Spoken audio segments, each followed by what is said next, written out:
So he's not a special guest. He is my buddy. That's my brother. We'll introduce him in just a second. It's a Monday night. It's 8 o'clock. We've been doing this thing for 2 years. We got us through a pandemic. We're still doing it. Dialogue with Dozell is on the air. We're on YouTube, Facebook Live. How about you, everybody? Listen, it's a hot button Monday. The producers call it the hot button Monday. But you know what the hot button topic is. And I'm going to get the hot button, my partner on, and we're going to talk about it in a hot second. Okay? KB is doing something different tonight. We got the show tonight. Listen, let's get with it. My buddy, bring him up, please, Madam Producer. This is my friend. He's been on before. That's right. 2 thumbs up for him. Coach Otis Ragin. Coach is going to tell you a little bit about himself. He had a dynamic testimony the last time he was here. He forego an opportunity to try out for the NFL. Maybe something could have happened. I'd say he could have been the next Ryan Clark or the first Ryan Clark. And he was responsible. And if he wants to tell that, he can, but I'm just going to leave it at that.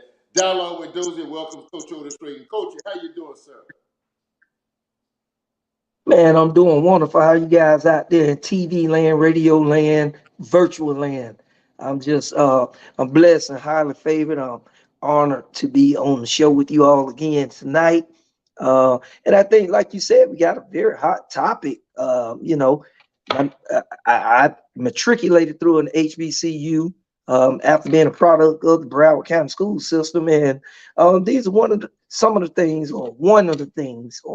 issues that has been going around. So, we're ready to dive right in. Well, I see no reason to hold back. I want to do one political thing before we get into it, and you can stay out of this if you would like. Listen, tomorrow in Georgia, there's a certain election against 2 certain candidates. One's a pastor. One's ex-athlete, want to be FBI. I'm sorry, he claimed to be an FBI agent, law enforcement, and all those things. And we're understanding that there is unprecedented voter turnout in the early voting, and primarily among African American women. And we'll see how that plays out. Herschel Walker and Pastor Senator Ralph Warner opposing each other, and we know the story. Herschel was kind of pushed up by 45 to get into the election, and now the Governor Kemp, some senators are backing him. Some people stayed away from him during the initial election, and now in this runoff, he lost by 37,000 votes originally, 1 percentage point. And tomorrow night will be the telltale story as to who will represent Georgia. The Senate is 50-49 at this point. It would be 51. It's 50. Yeah, 50-49. It would be 51-49 if Senator Warner wins. Do you have a quick opinion? And I know your employment, and also I don't want to put you out there on Front Street, but do you have an opinion about that whole thing before we get into the topic of the night, Coach? Well, to be totally honest, the way I stand on politics and my political party, and many of the ideas of both Democrat and Republican, I agree with some Democratic opinions and some Republican opinions. As far as this runoff goes in Georgia, definitely we want to see someone with experience. I don't think that Herschel Walker has the political experience that Warnock has. I don't feel that he has the people's envision of what this process is supposed to look like. I really feel that he is pandering to a certain crowd, and he's using his platform of a former great athlete, because he lettered in several different sports. He's using that as his platform, and some of the people you have to pull back the level, the layers of an onion to actually see what you get. Um, Me personally, I would like to see Warnock. I don't shy away from that at all. And for the obvious reasons, I don't feel that Herschel Walker is actually a good candidate. I don't think he has one policy. He hasn't supported or stated one policy bilateral that will help anyone. I mean, he gives that kind of juvenile speech on werewolves and vampires, and that was enough for me. If some of the other stunts weren't, but that one right there, actually, that was the straw that broke the camel's back. It's a clown show. Um, Definitely, everyone is entitled to their opinion, and the vote counts. But I would support however it comes out. But me personally, I stand 10 toes down to say I don't want Herschel Walker. So, Coach, we'll okay. Thanks for stepping out, and we'll leave the political aspect of that alone. And what I failed to say to our audience is that my friend Coach Ragin is a Gator fan. Just like last week, Yes, Jack Strickland was on, and in the 80s, around 80, 81, 82, Coach, uh, that's when he was at Georgia, and man, he put some hurting on our Gators during that time. He really hit us hard. So I'm glad he's no longer able to do. So saying all that to say, he was one heck of a running back. Regardless, yes, I don't want to say yes. regardless, because I'm with you. We need this victory tomorrow for sanity and sensibility. But yeah, he was a heck of a running back. He didn't quite do that by the time he got to the NFL. He made his mark at the USFL, but he was a heck of a Right, running back. right. So the obvious topic of concern tonight is there's a certain coach who went to a certain school, and I know you being a player who played in the SWAC probably wouldn't like for me to put it like this, but I would say who put Jackson State literally on the map as a national power or a national program to be recognized, and that's Neon Dion, a Coach Prime Time, Coach Coach Deion Sanders, and Coach Sanders made it official what a lot of people were speculating for the past week, specifically that he has gone to he's going to coach in the Celebration Bowl, and then he is going to the university. He's leaving Jackson State University and going to University of Colorado over in Boulder, where he'll be participating in the Pac-10, what's left of it. And Coach, you may have seen it on our line. We call it affectionately the clown line. It's been over there. It's been on all social media, and a lot of people who look like you and I have been voicing their opinions one way or another. And many people have, I won't call it hating on him, but they have expressed the opinion that he's just an opportunist all for himself. What's your take on this whole move? I'm so glad you brought that question up because, as you can see, I have my hat AAMU.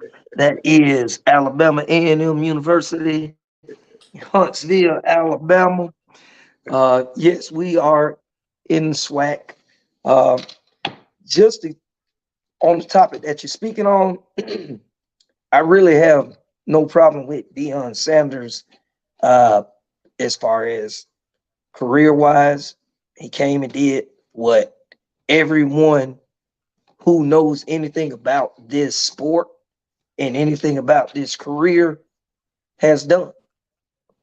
Now, when we go back to your previous statement as to Deion Sanders put Jackson State.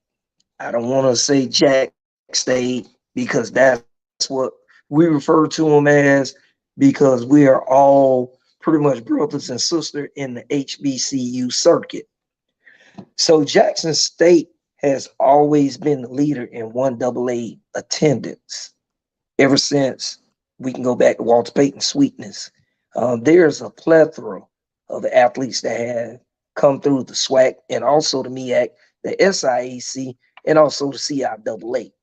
So when a person, not you, not anyone else, but when someone speaks on this topic and they state that Deion did this to put Jackson State on the map, I think that is incorrect. It's not accurate. Medgar Evers is another powerhouse name that matriculated through Jackson State University. So to put a 3-year coach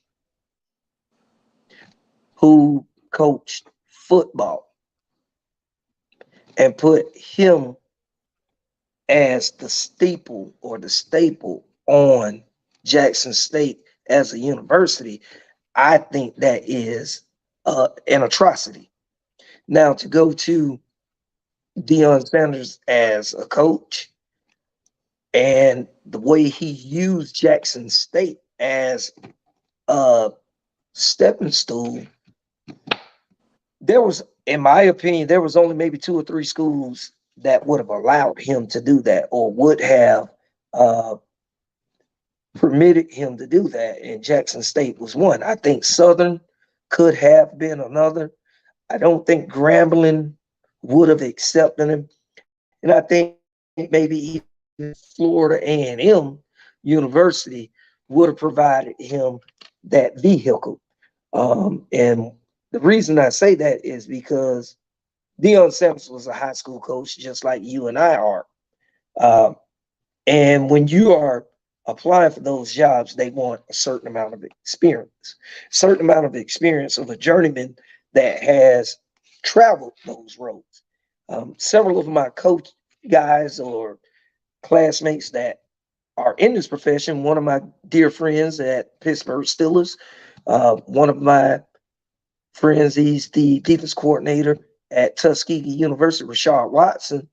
Um, they feel different about it. None of the, or most of the coaches did not agree with Deion from the onset. They felt like he jumped the line. Um, I do agree that Deion has brought some good things and some eye-opening things to the HBCU as a sport and through different universities in the circuit, but I don't think he is God's gift to HBCUs. He's only been there 3 years, and one of those years was COVID, and he lost to Alabama A&M for the SWAC. So he's won it 2 years in a row. Don't get me wrong, but I don't look at Deion Sanders as equivalent to any of the coaches or many of the coaches that are even in any level of football. I think he's a marketer. I think he's an opportunist. I think he's a charlatan. And I don't feel, I mean, if he's gone, he's gone. He's, again, he brought some things there. But when you stand in front of people and you state the many misconceptions and the atrocities and the downfalls and the barriers that HBCU students, athletes, and administration has gone through, and you pretty much put that as your campaigning that this is what you're here to do. You can't possibly do that in 2.5 years. So, he's gone. I'm okay with it. So now and Mac said, and we're gonna cover this. He did exactly what every American is supposed to do: make your invitation, your location better.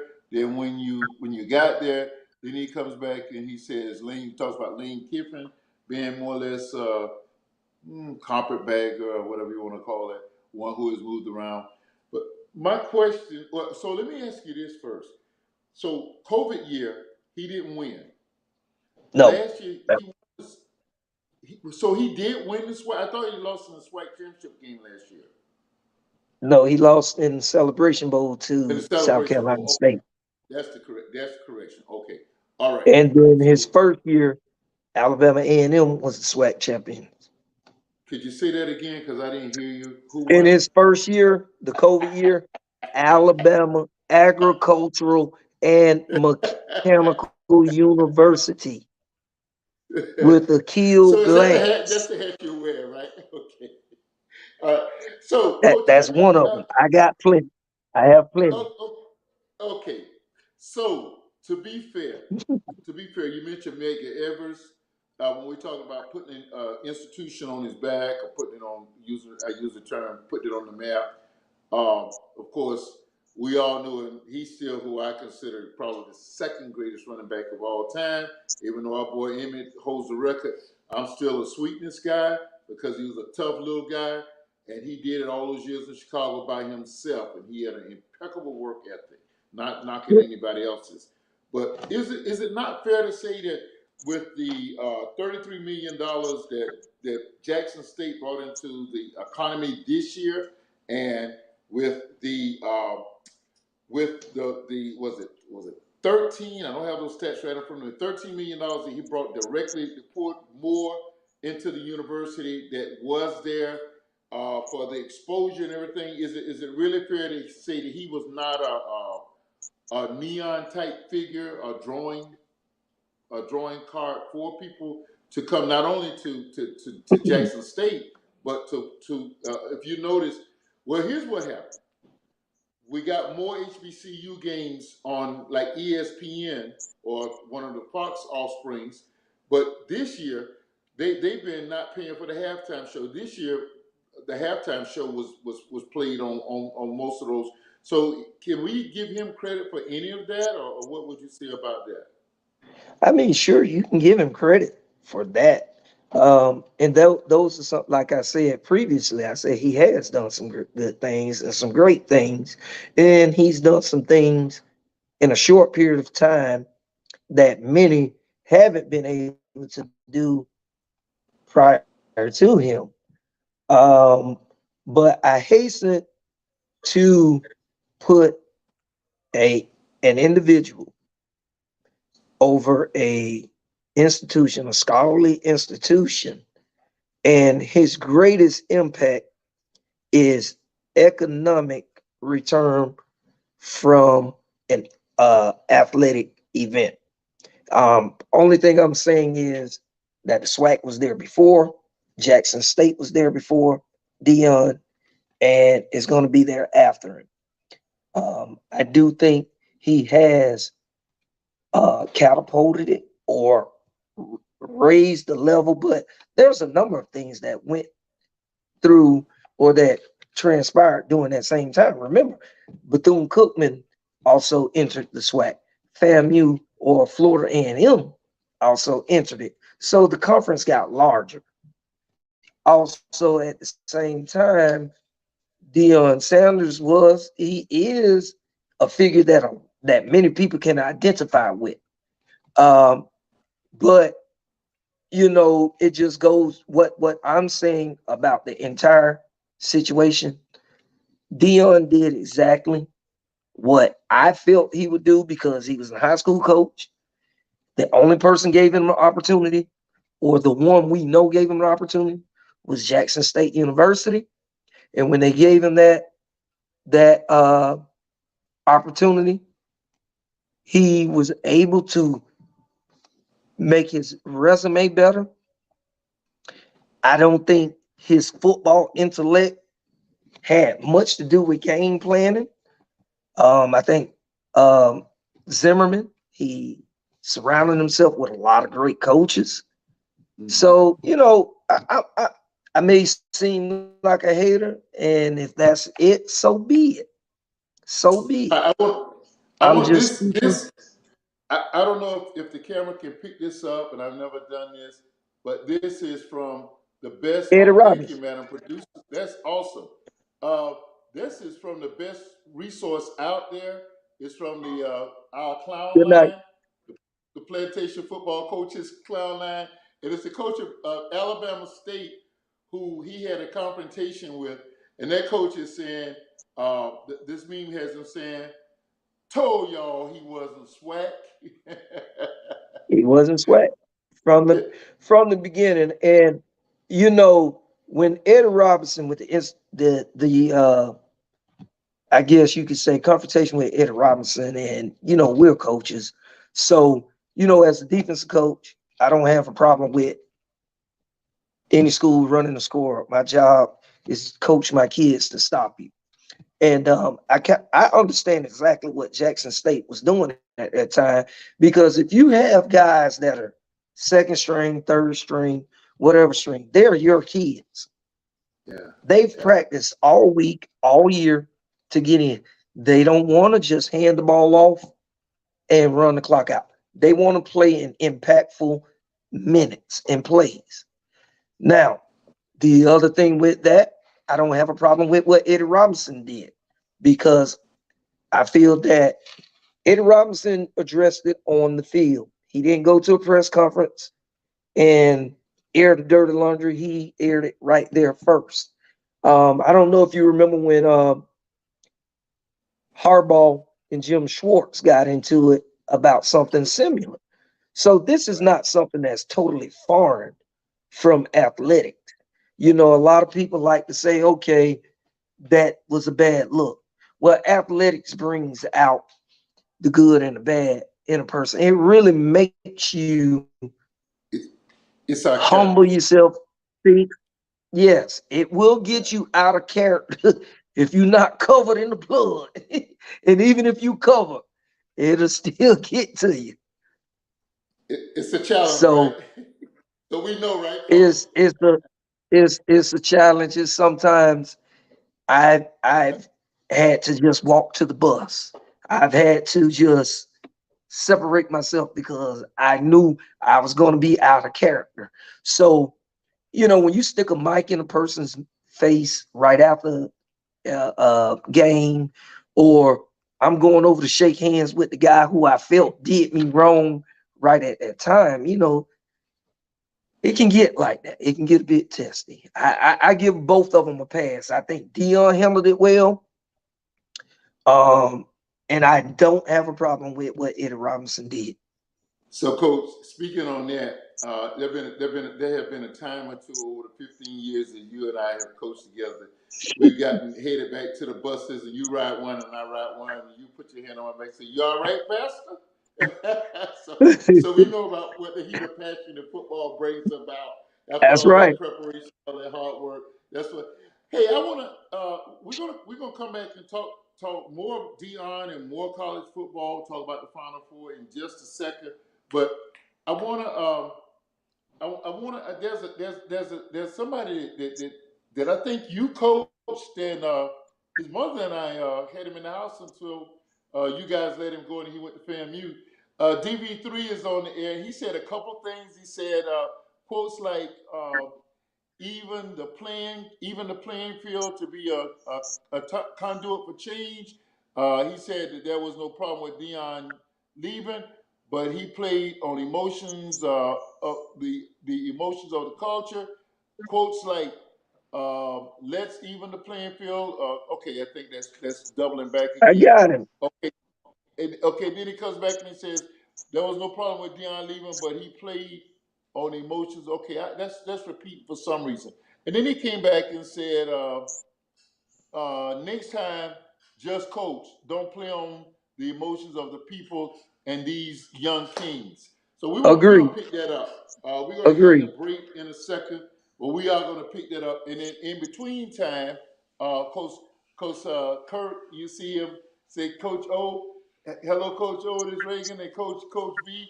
That's a plantation colonel, a special guy in our book. Coach He started out as a manager. Kurt Yeah, you Ricardo. know those Taj, yes, sir. And we have big love for him.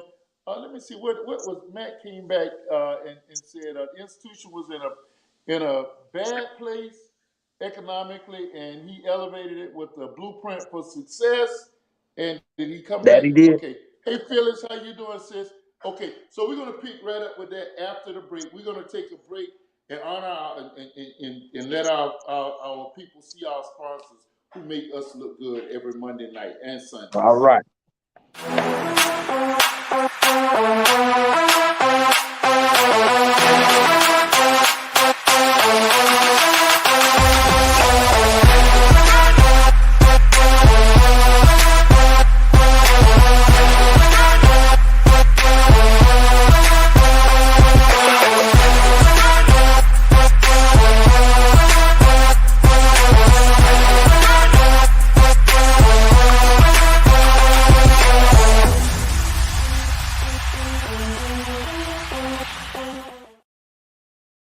the gamut of what Go Giga World does.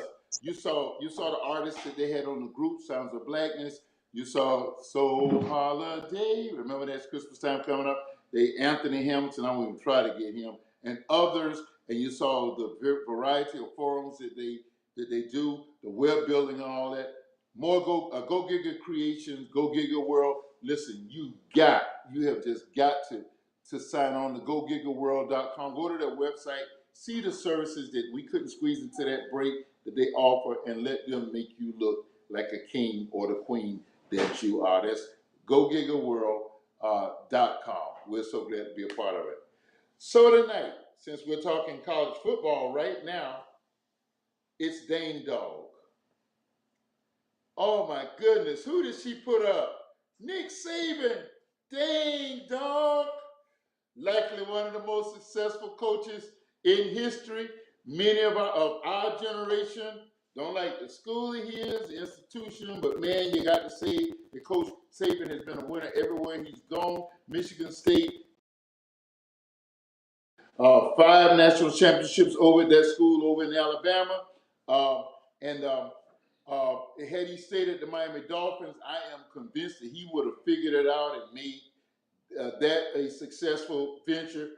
But dang dog, Coach Saban, man, you've been on any podcast. You would have been on a dialogue if it would have been in time. You have been on every network. You've been with Skip and Shannon. You've been with Stephen A. Not live, but they brought you up. You've been anywhere you could get ever since Friday night, the lobby to get the Crimson Tide into the Final Four. Dang dog, y'all got 2 losses. There's nobody in the Final Four that got 2 losses.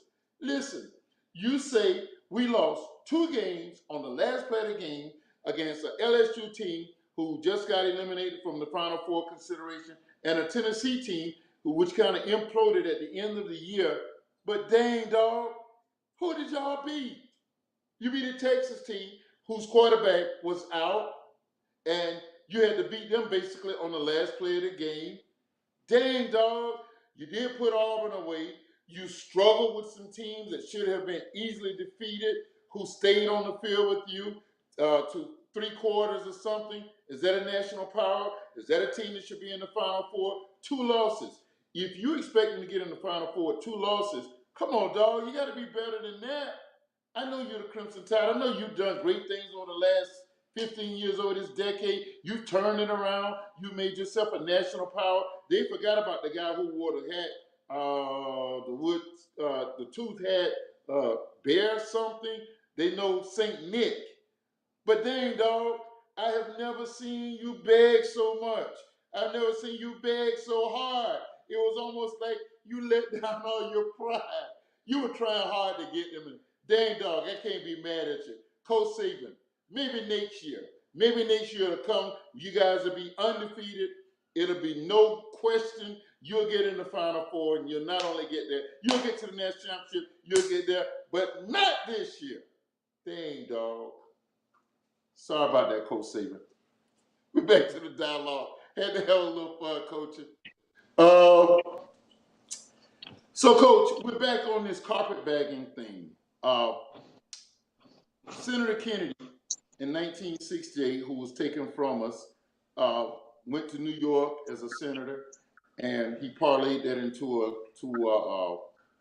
a presidential run, and likely would have become the president had his life not been snuffed out on a hotel ballroom on June the 6th in Los Angeles. We see Herschel Walker doing it now. He's carpetbagging from Texas, running for the Senate race in Georgia. Dr. Oz lives in New Jersey. He ran for the Senate race in Pennsylvania. And now the carpetbag kind of continues. That's what the label that they're putting on Deion, that he went there just to establish himself. And you and I talk about going through the ranks and working ourselves up. America is kind of based on bottom lines. And isn't the bottom line that he parlayed his name, he parlayed his flamboyance, his reputation. When he got there, he was able to demonstrate some good qualities to share, particularly with our with young men, period, but African American men. So is it fair to call him a carpetbagger, or say, when we look at the success that he's had, we will strictly at that: 2 swag titles, the probably win a Celebrity Bowl, undefeated, impeccable recruiting. Is it unfair to say is it fair to say that he is a carpetbagger and didn't deserve the shot, or just tell me what your feelings on that? We talked a Well, little bit about coming up through the ranks, but has his success made it easier to accept the fact that he is? I think you might need to bring it up a little bit more, coaches. Yeah, thank you. I think it may.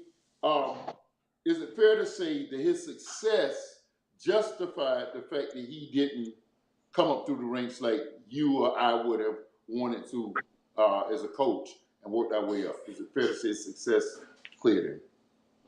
well, that's a good question. In short, I would say yes, but I have a little bit more detailed answer to that. First of all, like I said, I refer to him as a charlatan, um, and I stand by that. Not in the sense of he tricked me. I think he tricked or duped or misled, hoodwinked Black America. I think he did that to most of the people who wanted him to do some good, uh, looking for a savior, looking for someone to reach down and pull us up.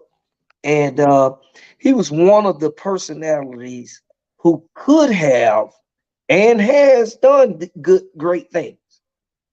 But there's only a few people who could have accomplished what Deion Sanders accomplished. And Deion used that to catapult him to where he is. So, in my opinion, like I said before, I'm not upset with my plight, or my struggle is with my people or with everyone who thought Deion Sanders was other than what he had shown us 2.5 years and done. Make my resume better so then I can get a Power 5 job and get $5 million. Take my sons with me, which this would be the third school that his son would be committed to. Whereas Dion is talking about, okay, get in the portal. I mean, there's a litany of reasons that I'm not a Deion Sanders fan as a coach. And as a coach at a prestigious HBCU. This is not a school that's only 50 years old. So Deion Sanders is he's exactly what he showed us he is, coach. Exactly that. So, coach, let me ask you this. Now, Dion went to Jackson State. The case could be made. I know you went to the SWAC and played down there against guys, and I know you got deep sentiments there. But how about, oh my goodness, SWV's, what's the guy's at Tennessee State? I can't think of his name, but big running back. Eddie George. Eddie George. Eddie Okay, thank George. you. Eddie George. So Eddie George he's there. Um, of course, I was in Daytona when Larry Little was at Cookman. Um, these guys did not parlay the same success. And so, I mean, Eddie George is still a work in progress, in all fairness to him. But Dion went there and and he did it primarily. Coach, you and I know that this game cannot be won. I don't care who you are, Neon, Steon, or if you don't have athletes, you don't have the Jim and the Joes, you can't get it done. But he was Right. able to bring those in. And he's been able to do that like nobody else we've seen. Eddie George may get it done. Larry Little got it done to a very little extent. Um, I mean, doesn't he get credit for that? And we're going to move on in a second to where he's going. But doesn't he get credit for his ability to recruit or attract top-notch athletes? Most certainly do. He most certainly does. And I guess for whatever it's worth, many people may not understand what I'm saying. What I'm simply saying is that Jackson State has helped Dion just as much as Dion has helped Jackson State or whatever anyone wants to say with HBCUs. Let's not forget that Jackson State, the main reason Travis Hunter went to Jackson State is because of the NIL deal. It was the NIL deal. Right. That has nothing to do with Deion Sanders or anyone else, other than this was a school that still had their 1.5 million or whatever allotment there. So Travis Hunter was merely searching for, okay, who still has money that I can get? You know, the other players have gotten it at the other schools, so let me cash in here, which was a You, great move. you think it's just incidental, coincidence? It's just incidental, rather, that he went to the school where Dion is. You, No, I don't think it's coincidental. Let me be clear. I think a lot of people benefit off of Dion's tutelage in playing defensive back, or a lot of people still revere him. Many people revere him, and they feel like just like as any other coach, Nick Saban. Okay, they look at the background and say, "Hey, Nick Saban can get me to the next level." So I think Travis Hunter looked at it like, "Hey, listen, Deion Sanders, this is the next up and coming thing." I don't think any of those players that chose to go to Jackson State had any ownership or anything, or were any stakeholders to Jackson State. It takes time for you to get that. So he went. I feel not. I shouldn't speculate, but just on the surface, it sure looks like, okay, this school had money or an NIL deal that I can get name, image, and likeness, whereas the other schools have already given it out. Alabama had already given theirs out. So, you know, that was just it. That was the right spot. I can go to Jackson State and make the same as they're making over there. I mean, well, it's pretty evident because Travis Hunter has already agreed to transfer to Colorado. But what oh about the other wow. kids that came to Jackson State to play with Deion Sanders? What about the statement that Deion told the kids today that's already at Colorado, get into the transfer portal? Okay, so let me hit some of these. Dozy says he would never stop a man from. It's a little harder for me. It's never stop a man from feeding his family, but he made it bigger than football. Last year, the defensive player of the year was a FAMU entered the transfer portal. Coach Prime adamantly opposed, told him not to leave HBCUs so we can change the narrative. Then he leaves a year later. Good question. Fair point. Okay. Max says that when a coach leaves, uh, it's a problem when another coach. Let me see. When one coach leaves, it's a problem, but when another coach does the same thing, it's okay. Maybe folks ought to need to stop suffering in silence. Then Matt comes back and says that Coach Prime is not a fan of the NIL. So let's move on. I wanted to hear those.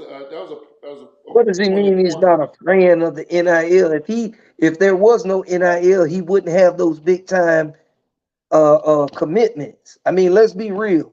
It's all about the NIL deal. Coach, If he was, and that is another example of our people being misled. Everybody wants to support Prime, Dion, whatever you want to call him, but let's be real. Those kids are there for him and the NIL deal. Travis Hunter never would have gone to Jackson State without the I know, amount of money that was allowed. I know this for a fact. If Coach was in high school and in college himself, you could bet he'd be cashing in on that NIL money, and he go where he's gonna get the most, because Correct. that's just He, we're talking he about just being, showed us that yesterday. yeah, we're talking about taking advantage of an opportunity. So let's move on to him, to where he's gone. He's gone to Colorado, and I understand that he's already told. He looked those kids in the face and told them, you may, because they were 1-9 and hadn't won in the last several years. He told them basically, you may want to get out of here. I'm gonna be bringing in kids and recruiting in kids that can get this program up and moving. Now he's gone to a soon to be pretty much depleted um, Pac-10. UCLA, Southern Cal are leaving in a year. You'll still have Oregon there for now. Um, they have their star Utah, power. Utah's a team on the rise out there. Washington. Washington, even Washington State. I mean, if they ever pull it together. But coach, don't you think that's from a pure football point of view that's a good move because instead of going and putting your feet in the fire in the SEC, or people wanted him to go to Florida. Stephen A. posits that he should have gotten a job at Florida State based on the cachet he's earned by being that alumni and all that he's brought to them. But don't you think Colorado was a good move if you're trying to go up to a Power Five? Because basically, what do you got to lose? It's 1-9. You can only go up. I think you have to strike when the iron is hot. I don't think it's a bad move for Deion Sanders. I don't think that I don't see any way that the Colorado job is a bad job other than location and weather, which is going to make it difficult. It may not be difficult to get players there because you can bring them up on recruiting trips when it's plush and it's nice looking. But what are you going to do when it's winter? I don't think that players are going to stay there. So to have continued success or sustainable success, I don't think Colorado is the spot. I don't think it's a bad spot for Deion Sanders because other than Jackson State prior to this, that's the only colleges that were going to give him an opportunity. It's not like they were beating his door down to give him a job. Well, I know they had all these jobs rumored with him, but had those jobs been rumored to him or he was the top candidate or he interviewed well, he would have gotten those jobs. There's a reason he didn't get South Florida and he didn't get Auburn. They knew who they wanted and they knew they didn't want Deion. So what I happened in think South Florida? the Colorado, I'm sorry, I'm sorry to cut in. What happened in South Florida? Why didn't he get better not real. consideration there? I'm not real familiar with that situation, but I do know or I feel that he didn't go to South Florida because I don't think that it was offered. Now, it may be some news coming out later that he was offered and he wanted more money, but I find that highly unlikely with the landscape, knowing that he could recruit well in the South, in Florida, it being in particular. But I just look at it like this: Colorado is a great spot, great job for him. I think he's going to have to understand that dynamic of the weather. Uh, there's, I know we all know about the situation with the guys that got into legal problems in Colorado.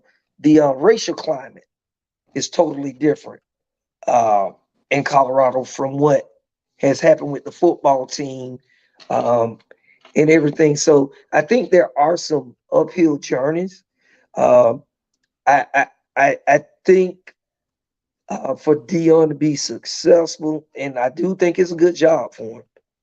I think he needs to stop so much talking and not being as brash. Um, I just go back to the recording yesterday as to when he got off the airplane. That guy made it clear this is my hangar, and Wow. that kind of sat in my mind when he said, "Welcome to my hangar." And I was just looking like, listen, he's grown man. He's older than I am. He's been doing this a lot longer than I have. Um, I just think that there are some things he needs to change. I think that the cockiness, he needs uh, a class in class, the etiquettes of competitive banter. You I don't think he has that. you talking about unbrashing, taking the swag from Dion. if you cannot make a personality like Deion Sanders vanilla, it just wouldn't fit. It's like making me. I mean, I don't know. It's just not who he is. Now, Max said that I'm not sure if a man that donates half his salary is motivated by money. Maybe it's a long game that you're looking down the road to be. Gary Bennett was the last one, and that was what 20 years ago. I think I was in Illinois at the time when he went out there and let's see, yeah, he went from Northwestern while I was up there and went out to Colorado and won a couple of years. And then I forgot where he went from there. He kind of faded into the sunset from there. But I thought that would be an isolated environment where if he got an array of good athletes in there, he's not in the most strongest of conferences, that he could kind of change the culture. Do you think he'll have an opportunity to be to pour into these young men as much as he has had at an HBCU, where he's been a daddy or a big brother or uncle to them? You think that's going to happen? I think if he's given time, everything is on the table. I think Dion can do some great things in Colorado as well. He would just need time. Um, I'm not sure what the landscape is like in Colorado, but I think that when he was in Jackson, Mississippi, you know, the population and the culture and the atmosphere was much more inviting and conducive to his ideas and his approach.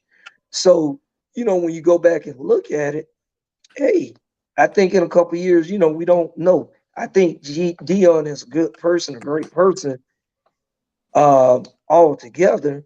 Whatever differences me or anyone else has with him, that goes out the window. I do think he will do some great things there, and if he's afforded the time, I just don't know if he's going to be afforded the time because it's it's a total different ball game he's You dealing got with three now. years to get your people in there, right? Basically 3 years. Yeah. Coaching, we are joined by a guy that you were involved in a phone dialogue with, and I'm gonna keep it. I'm not gonna put it out there for everybody, but if there's anybody that you don't want cracking on you, you don't want these two guys would not be the two that you want. You want to engage in a crack match with Coach Ragin and Kim Stretch Varner, KV. He stepped away from the camera just a second. He's my partner in crime on this show. And he's back. He's part of this club. What's the club we're part of, Kim? Let everybody know what we're part of. Yeah, we the V3, baby. V3, man. V3 for Yeah. life. Dozell and Hazel had three big head boys from out east, and we beat them. What up, KD? Hey, man, what's happening? What's up, bro, Ragin? How y'all doing, man? I'm doing all right in yourself. Good. Man, I just saw your message where, y'all talking about Prime tonight. I had to jump on, so I got some stats, man, about the, and I don't know what the talk been so far. Some people been hating on it for leaving. Some people been saying that that he shouldn't leave, that he turned his back on HBCUs and Jackson State and all that kind of stuff. My personal thought on it is he's done a lot there at Jackson State. He put them on the map, and he's done a whole lot for HBCUs in general. Nah, he didn't put him on no map. Well, maybe I won't say he put them on the map. I can't say he put any HBCU on the map. They've been on the map. But I'll say this, that let me just read some of the stats about right here for it. Since Prime been there, before they got there, they couldn't even hardly practice. They didn't even have a hardly practice field if it rained. If it rained, they couldn't even hardly practice. You got them 2 practice fields, new locker room, new football facility, new training facility. You ushered in a 10-year TV rights deal with HBCUs, not just Jackson State, but for HBCUs, go for the entire HBCUs, not just Jackson State. $30 million direct economic impact to the city of Jackson last year. Probably more than that. The number hasn't come out this year just yet. Brought awareness to the issues within the city of Jackson, while directly calling out the governor and mayor, things he's not paid to do. He's gotten them out of trouble business deals, showing them how to conduct business and think and produce on a larger scale. The SWAC commission himself said how much Deion has influenced and provided for the SWAC as a whole. He said that not us. We seen him use his resources to provide for other HBCUs who were going without. He's brought on an entire new culture within the culture. Millions of eyes to HBCUs, record number of enrollment across all HBCUs since the time he's arrived. And we can say what we want, but I guarantee you those numbers going to eventually start going down now that he's gone at the stadium. Them sellout games going to eventually start going down now that he's gone. I guarantee those numbers going to start dwindling down. So the man's did a whole lot for Jackson. Huh? You don't agree with that? I agree with all of the stats that you're saying, but the point I'm making is when you talk about the attendance of Jackson State travels better than anybody in 1AA in the nation. And it's been that way for many, many years. I graduated in 99, 2000. And when I came in 95, when Steve McNeil was at Alcorn, Tyrone Poole was at Fort Valley State, Jackson State was at the top of 1AA. They've always filled their stadium and they've always traveled well. So some of those numbers are misleading, and I can understand where those things go. A lot of those things that you said about Deion prior to that, that's some good stuff. I don't think anybody is denoting or even arguing against the many points that you put forth. I think what everyone is saying is when you say one thing and you do another, when you tell young people to do one thing and then you do another, that's a big deal. So you can come out and do all these wonderful things, be the Nobel Prize winner, but if your actions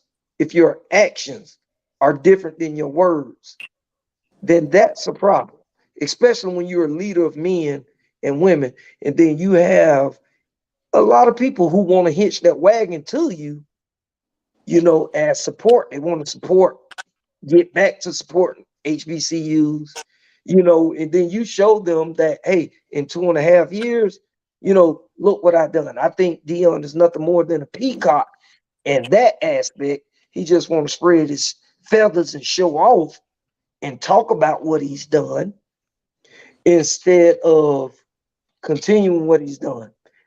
Like I said before, I don't have a problem that Deion is gone. That was his decision. He did the work to get to where he is now. But if we're going to sit here and have dialogue about him or about any of the atrocities that have been done, then listen, Deion, don't get these young men to come to your school because of you, and then you leave in the middle of the night. Or this one school that gave you an opportunity. Yes, you did some things, but this one school that gave you an opportunity, because no one else gave you an opportunity other than the high school, that they now have implications on you doing wrong on. No other institution gave you an opportunity. You leave. That's my deal. Let's talk about leaving, and we're right up against the clock. Thanks again, Coach Ragin, my partner in crime, KB is on with me. Talking about leaving, one of the things that Dozell points out is that in the midst of pointing in these kids, now I thought it was poignant that seated beside him was the Jackson State athletic director. When he was meeting with the Jackson State athletes, it looked like that was Coach, that was before the game the other day, right? That tape where he met with the kids. Was that before the game that he announced he was leaving, or was it right after? But he had the Jackson State AD right by his side, and it looked like they were lockstep in his leaving. But Dozell makes the point, and it's a valid point, that he's decimating the team by taking so many kids with him out there. What's your take on that, Varner? Well, that's something that's a good thing, and I see that's a good thing and a bad thing. Team high and dry by taking a lot of his star players with him, but he also given those same 10 that he taken with him. He giving them an opportunity to be seen, uh, giving them opportunity to excel, and I don't know if you saw the tape where he's talking to Colorado football team when he got there, when he's actually addressing the football team, not the media or anybody else. When he's addressing the football team, one thing he said, he said, yeah, I have my part to do, and I'm gonna do my part. He said, but I can tell you now, there's quarterback coming, there's 10 other players coming, saying they dogs and they ready to eat.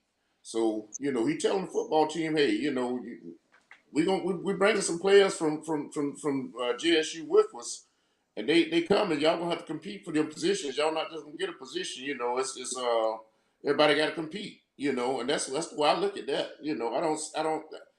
The fact that he's taking people saying he was leaving some of them kids behind, he's taking some of them with him, taking a lot of them with him. A lot of those transfers that he picked up, he's taking them with him. So you're not really leaving them behind. I don't see that as leaving them behind.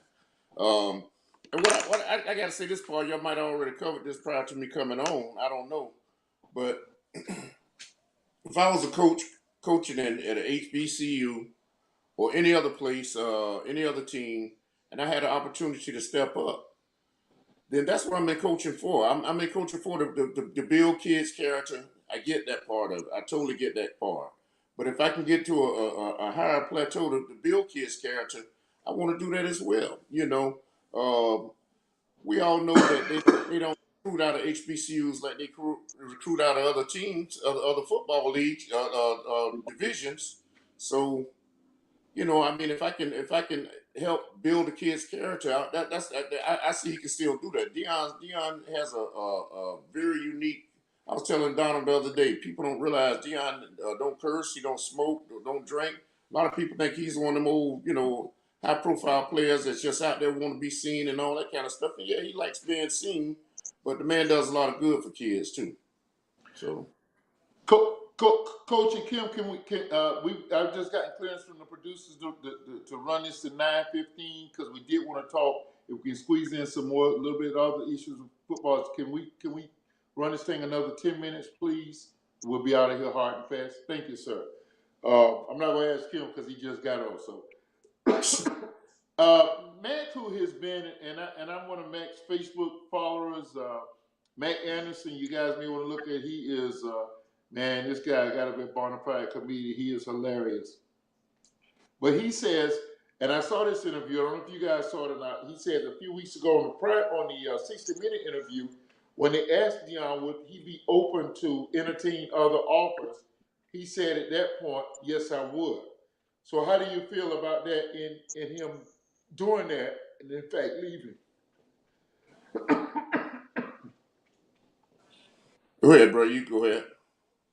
Other offers, what you mean, other than Colorado? That was 15. That was about 3 weeks ago.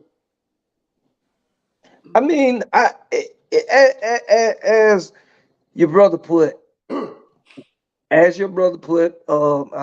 is it? Kim Varner stated earlier. When you get into coaching, when you get into anything, you're looking to get to the highest plateau. So, I have no problem, or my issue is not with Deion going to that. I mean, the writing has been on the wall as to what he was there for. I don't think he was wrong. He gave a good answer. Yes, he was interested. And rightfully so. He should take that if that's his position. I just think that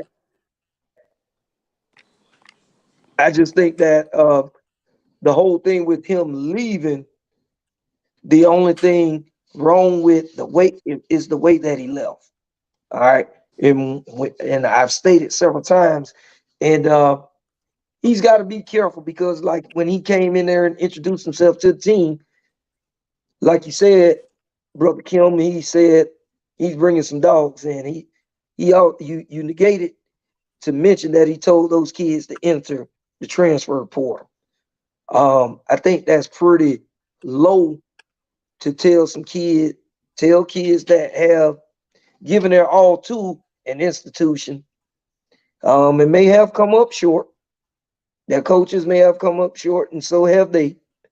That I don't care what you've done for this university, you need to leave so you can make room for my new players.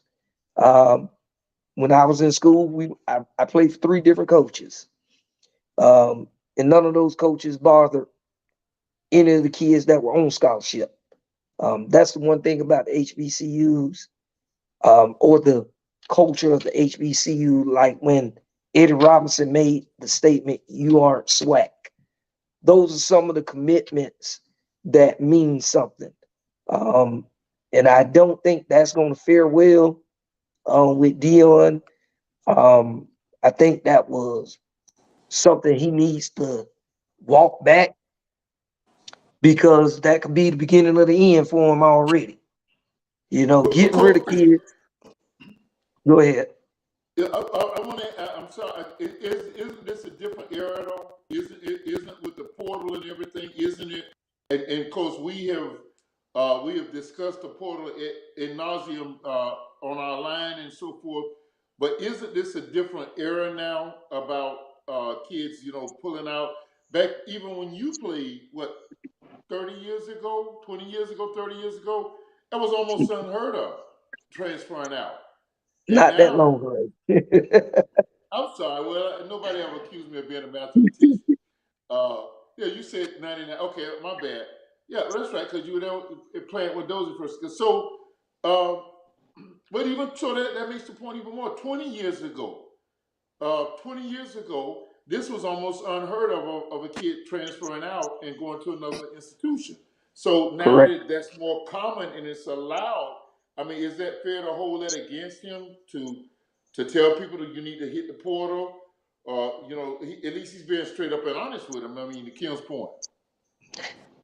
I mean, I don't think it's being unfair to him. I think he's being insensitive. I think he's being it is not being understanding too. Anytime you go into a job, you come to a new situation, do a needs assessment. Um, you go in to see what the team or the organization needs, and then you make improvements.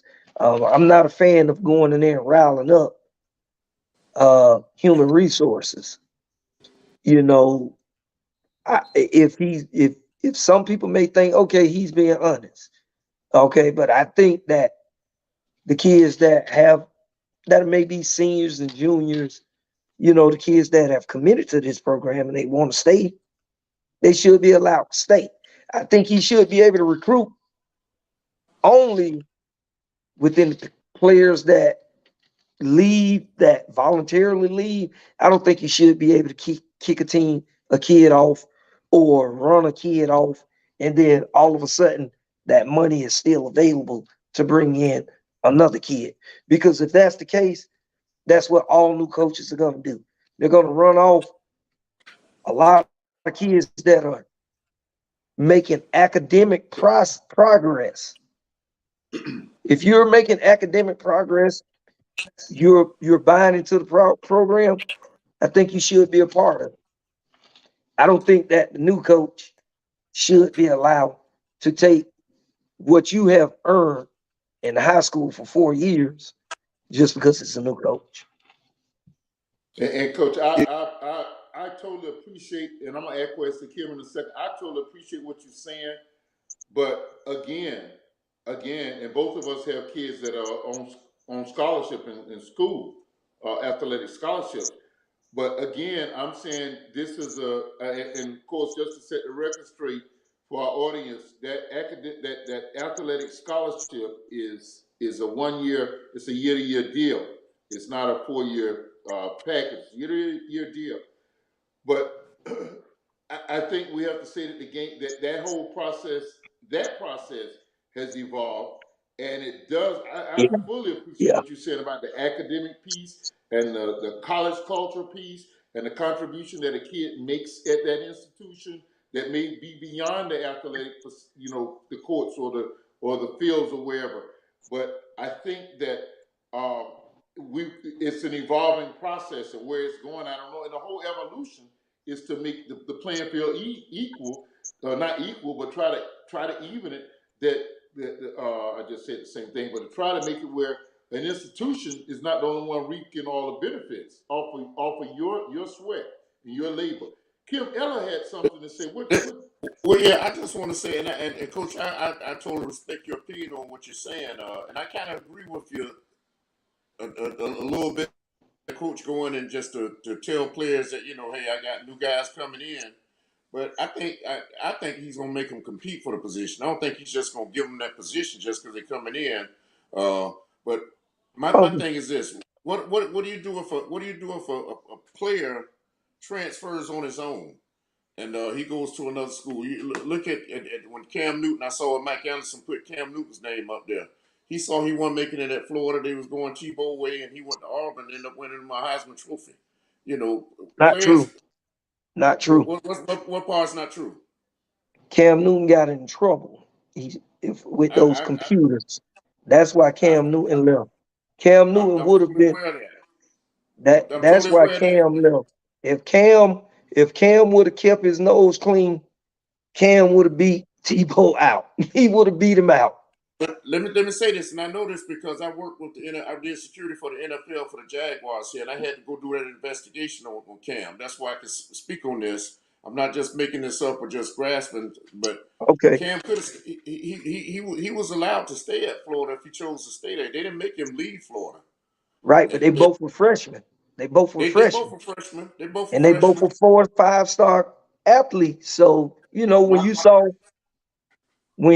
that it was going to be tough, there's no need to stay there. That's just like when Kenny Phillips came to Miami, and I think it was Reddick from St. Thomas, whatever the safety was at St. Thomas, was starting at the University of Miami. And Kenny Phillips came in the next year, and you had heard no more about him. That's the same thing with Benny Blades and McFadden. I mean, if it's crowded, yes, transfer. But my point is if the athlete chooses to leave on his own, not a coach leaving and taking the athlete with him, I see no big difference in that. It's just like when I worked with the NFL, new coach comes in. I worked for 3 different coaches with the Jags. When a new coach comes in, of course, you want to bring your own people in. You bring in your own coaching staff. You coach. You go to you get the head coaching job at a particular school. Are you going to bring in the people that you know that are loyal to you, or are you going to keep the same coaching staff there because they've been there? I think staff is different than the players, only because when we're talking about college, if you're talking about pro, you're a professional, you're an adult.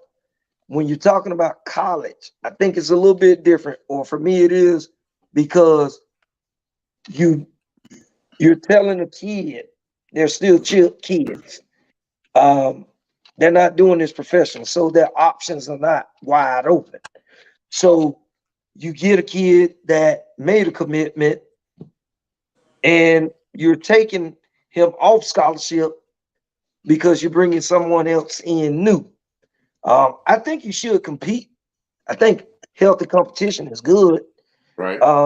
But I just think that the message, I don't know if you remember that episode of the Cosby Show when Bill Cosby showed the boyfriend that, hey, it's not you, it's that she brought you here in on the garbage lid.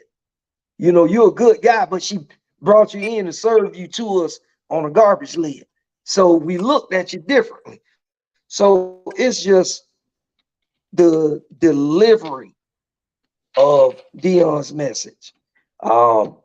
I'll be lying if I tell you I wish DEION all the success, because after that statement, I'm kind of waiting on it to crumble down on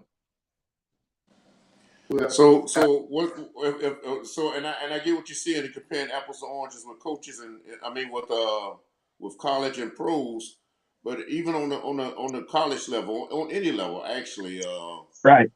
as a coach, when you get that head coaching position, okay, let's keep it on the college level.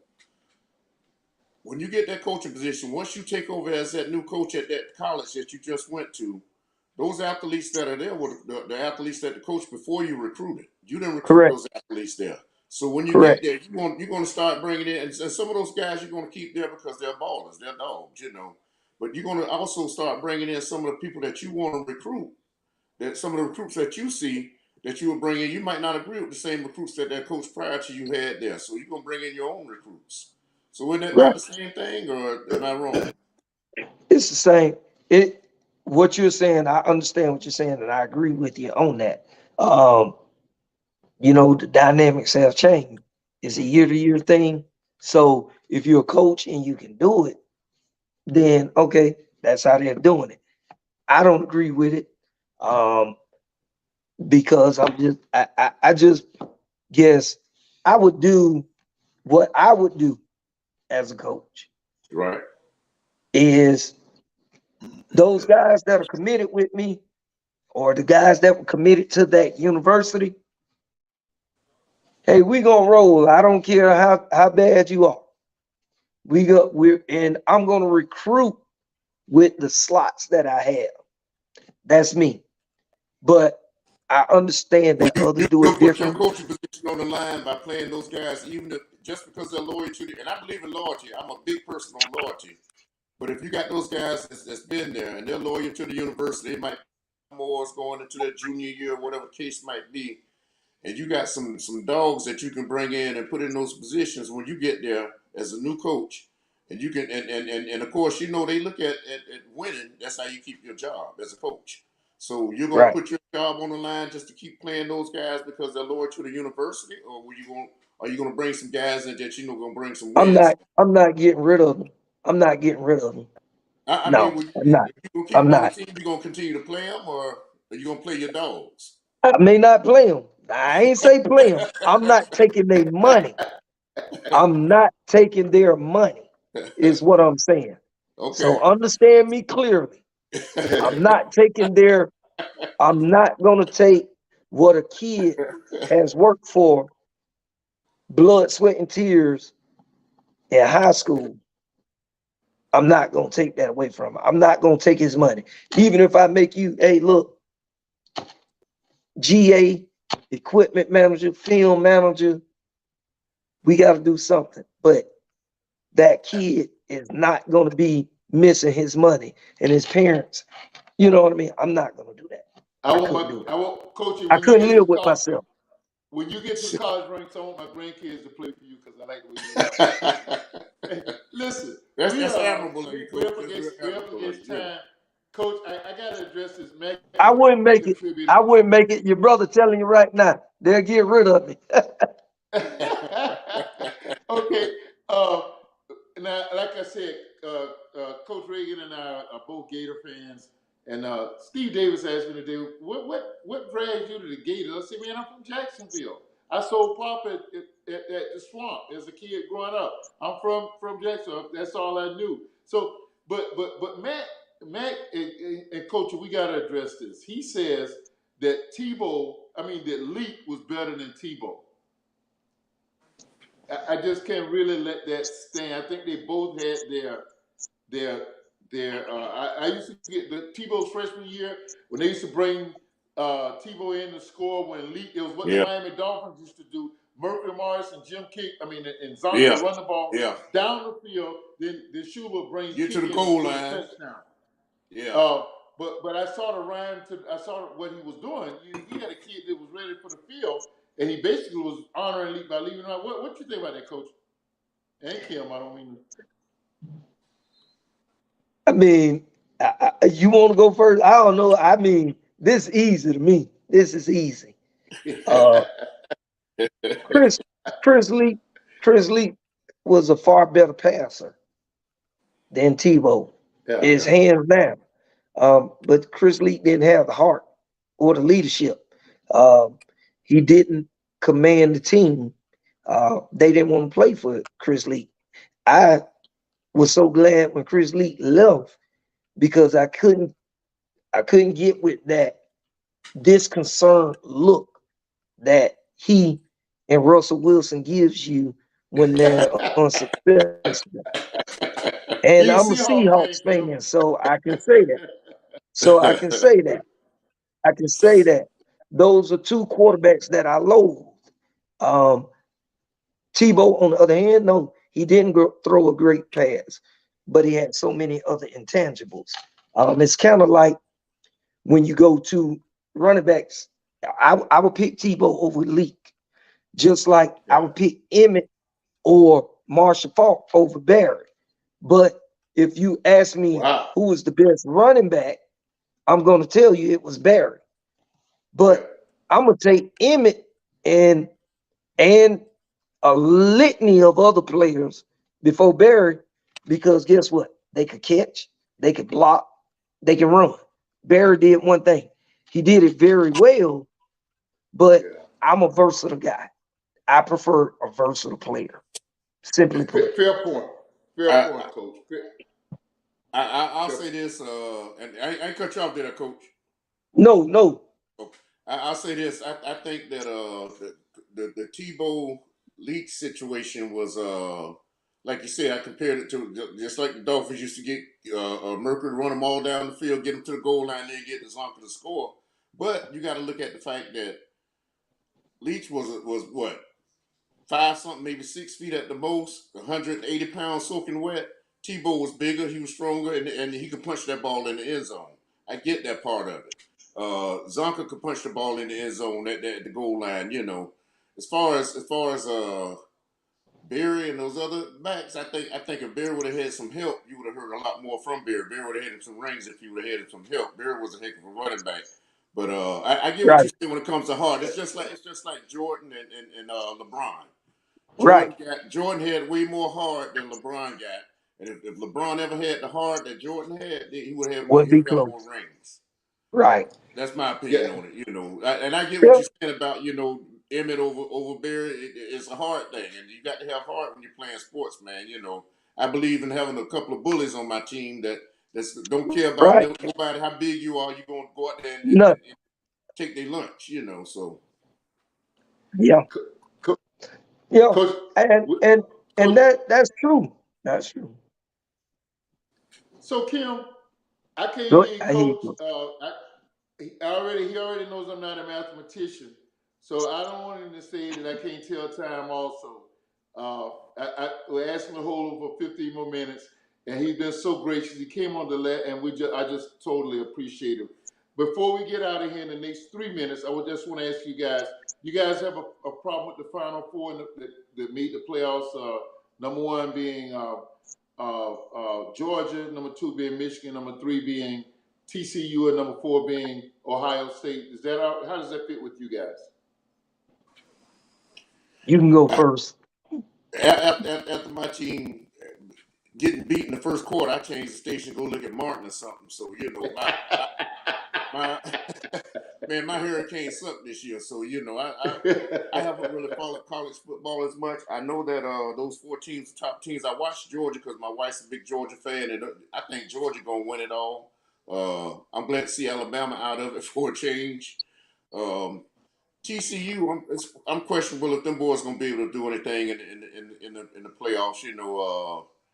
And I know they got a good team and a good quarterback, but I'm waiting to see if they're gonna do anything or not. So I have no issue with them. Like I said, I haven't really followed enough to really weigh in on it. So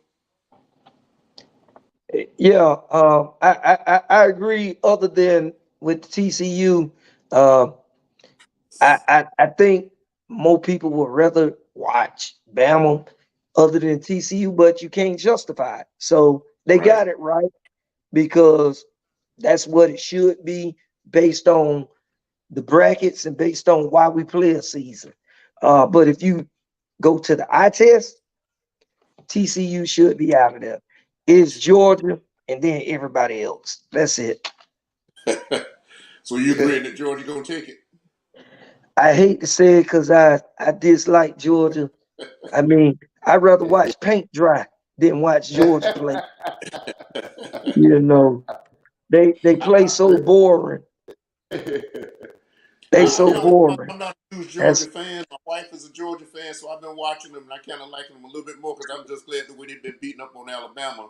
But I don't have a preference after Miami. I like my Florida teams. I like Miami, yeah, Florida, Florida State. that's me. So that's the way That's I'm me. rooting for I may all not. teams. Yeah. So That's I me. mean, I may it not doesn't even have watch to it. be.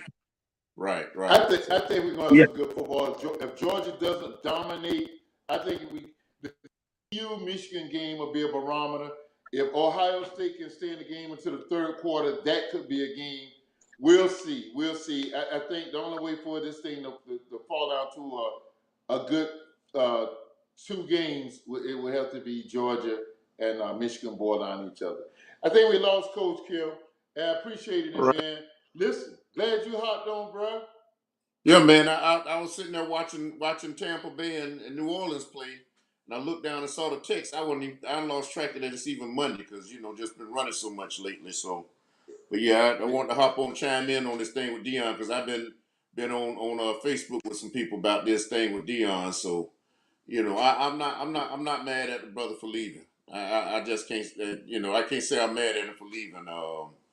I get what Coach was saying about him saying he's swag and all that, but that's what we do. That's what we do it for to excel and go to the highest level to excel. Yeah. So I'm not mad at it, brother. I heard that you were talking about earlier with those other teams that were entertaining him, and they were saying that South Florida was one of the teams that was entertaining him, and I heard that he was thinking about going to University of South Florida.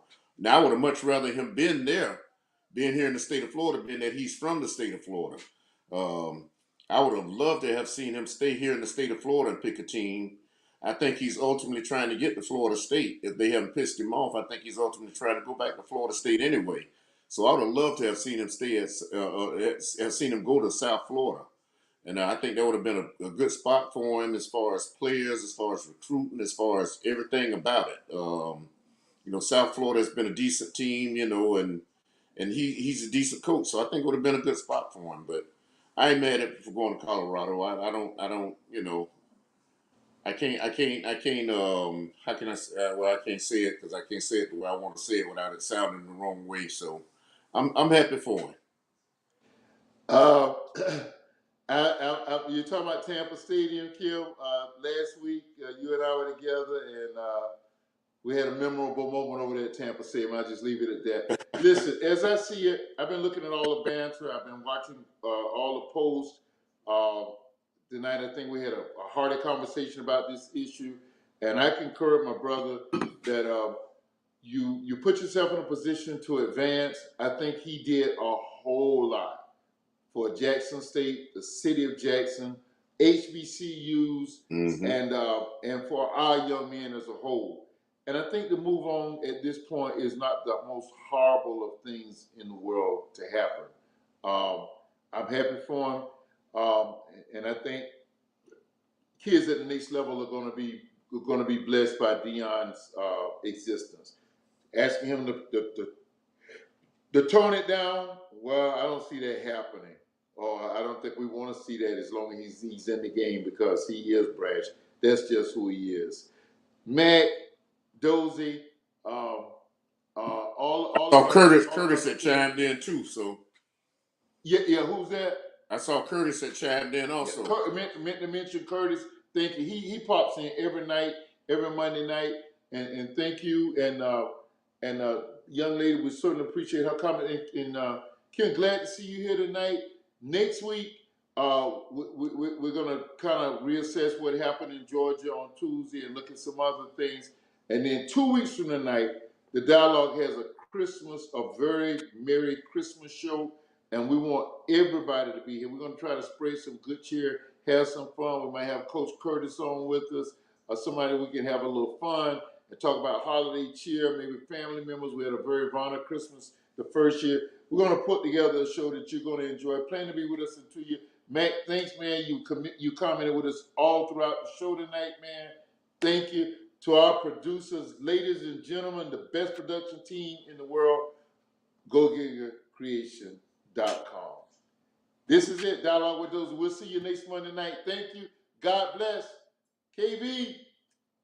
Still popping to you. We out. Got that All right. alligator.